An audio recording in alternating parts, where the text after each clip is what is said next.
Halo guys, balik lagi di channel Bang Gendul. Buat selingan kita bahas Poco F1 ya, custom ROM The Fast official T-ROM Beryllium. Pokoknya ini The Fast 13 official untuk Android 13 tentunya by siapa ini? By Imansing ya, Imansing.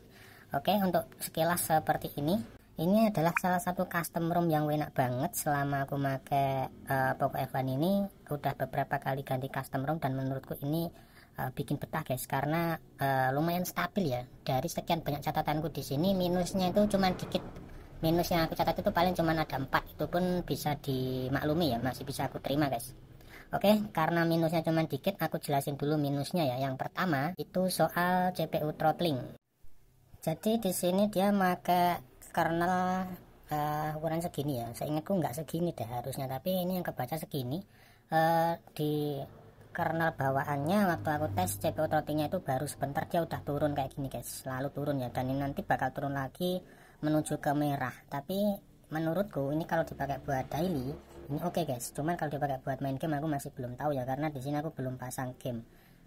Terus kemudian dari skor Antutunya aku udah tes beberapa kali. Yang pertama itu aku tes 3 kali pakai modul dan nggak pakai modul.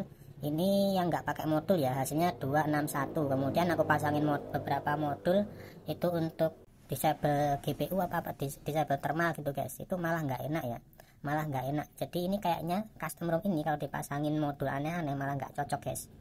Terakhir aku balikin normal lagi, dia dapatnya kayak gini. Dan ini nggak konsisten hasilnya guys, berubah-ubah terus. Itu minus yang pertama ya, tapi masih bisa diterima karena dipakai pun untuk sehari-hari masih oke guys.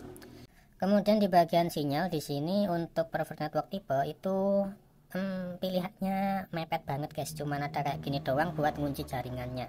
Tapi untuk tethering hotspot ini sudah lengkap ya. Dia ada wifi hotspot, terus ada hotspot VPN juga bisa. Kemudian untuk kameranya, menurutku kamera bawaannya itu nggak terlalu oke hasilnya ya. Tapi kalau kalian nggak masalah sih ya nggak masalah. Cuman untuk settingnya seperti ini, ada enable ZSL dan aku nggak begitu paham soal jepret-jepret. Mungkin kalian bisa pelajari sendiri ntar buat yang paham bahasa Inggris ya. Kayak gini. Jadi untuk jepret-jepretnya aku lebih suka pakai kamera Gcam ya. Yang kamera Gcam kayak gini standar-standar aja aku lebih suka guys. Terus berikutnya soal safety net. Untuk safety netnya itu dia waktu dicek cuma kecentang kayak gini doang guys. Tuh malah iklan sapi. Cuman kayak gini doang hasilnya ya.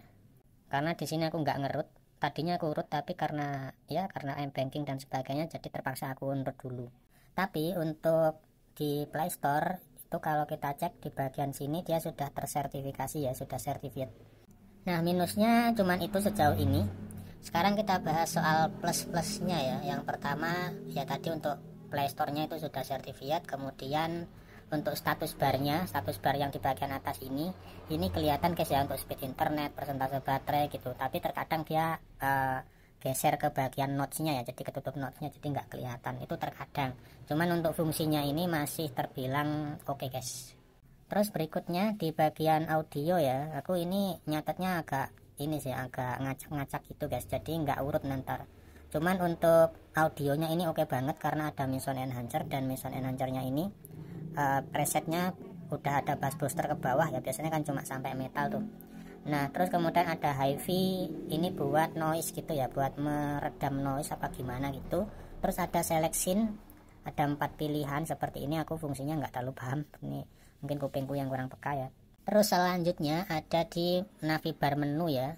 Kita ke sistem, kemudian button. Nah ini ada di bagian ini ada invert layout, kemudian ada shortcut, terus disable power menu. Ada power menunya juga bisa kita pilih-pilih, ada advance restart. Jadi kalau kita tekan tombol power itu ada pilihan advance restart kayak reboot ke recovery kayak gitu gini contohnya. Nah ini advance restartnya ya. Terus kemudian untuk jenisnya tadi juga ada di bagian bawah ini, kalau kalian pengen lihat nih, ini jenis power menunya ya, animasinya seperti apa. Nah ini kalau kayak gini ya standar ya, punyanya LED A12. Nah ini ada navibarnya ini ya guys, navibar menunya, ada navibar tuner. Nah kalian bisa edit di sini ntar. Kemudian untuk gestur-gestur kayak gini ya, untuk gestur terus tap to way kayak gitu-gitu aman semua guys, sudah dites nggak ada masalah ya. Terus untuk bahasanya juga udah ada bahasa Indonesia, kan juga bisa set di sini. Nah ini ada bahasa Indonesia juga. Kemudian untuk security juga aman ya guys, maksudnya aman, ini lengkap. Security-nya ada face unlock, ada pin fingerprint, terus kemudian ada app locker juga di sebelah sini. Di bagian ini pun juga masih ada setting-setting lain juga. Terus di menu live display ini juga ada. Nah ini adalah display kayak color profil, terus display modenya juga ada, color kalibrasi juga ada. Ini colornya bisa kita boost juga sih. Nah ini tap to wake on block juga ada guys, jadi aman semua ya, di bagian ini nggak ada masalah sih. Terus di bagian menu baterai ini pun juga masih terbilang lengkap, ada thermal profil, kalian bisa pilih-pilih di sini. Kalau main game ya pilih game, kalau misalkan YouTube ya pilih streaming, kayak gitu-gitu guys ya, ntar kalian bisa pilih-pilih lah pokoknya. Nah dalamnya seperti ini. Tapi yang paling unik itu ya di bagian depth space-nya ya. Kalian bisa lihat di sini ada menu khususnya, ada depth space. Nah, ini dia mulai dari status bar, traffic indicator kan bisa muncul di sini. Miscellaneous pun juga bisa kalian munculin di sini. Ini kalau kita bahas ini juga bakalan agak lumayan panjang ya. Nah, ini notifikasi quick setting, ada macam-macamnya. Ada KS header image, seharusnya di bagian atas ini harusnya ada image-nya juga guys ya. Nah itu warna ungu itu KS header image-nya ya. Cuman sayangnya ya sebatas kayak gitu doang untuk image-nya. Kalian bisa cari di pengaturan ini juga, kayaknya ada ya, tapi aku masih belum nemu sih. Harusnya sih ada di bagian sini juga. Terus sebelahnya lagi ada lock screen UI. Ini di bagian lock screen-nya aku disable ripple effect-nya ya, biar lebih enteng aja dipakai. Jadi aku disable. Terus ada lock screen charging info dan sebagainya. Kemudian ada ambient display, sebelahnya lagi ada general setting, isinya kayak gini.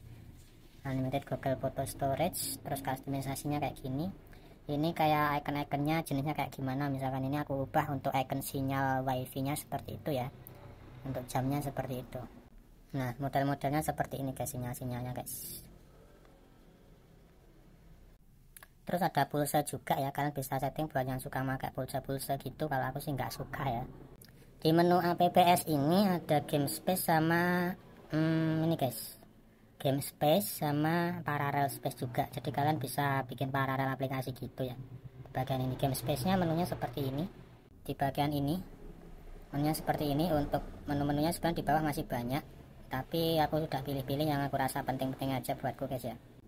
Kayak gitu, fitur-fiturnya keren, dipakai buat daily lumayan stabil, tapi kalau untuk gaming aku belum coba. Kita cek dulu, thank you udah nonton, see you, bye bye.